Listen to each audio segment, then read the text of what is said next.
Let's quickly go over how you can lock your WhatsApp app on your iPhone using Face ID or password with the latest iOS. Let's see the process. For that, first you have to open up your WhatsApp app, then head over to the settings by pressing the gear icon in the bottom right corner.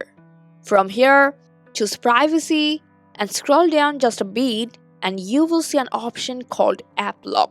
If it's grayed out from here, that usually means Face ID isn't enabled on your iPhone yet. So you will need to turn that on first. But if it's already enabled, go to App Lock. Now you have to enable required Face ID option from here.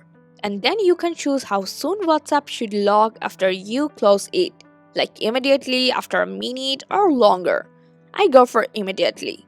Now every time you open WhatsApp, it will ask for Face ID or your lock screen passcode to unlock. Isn't it really simple and secure? I hope this guide helpful. Like the video and subscribe for more tips.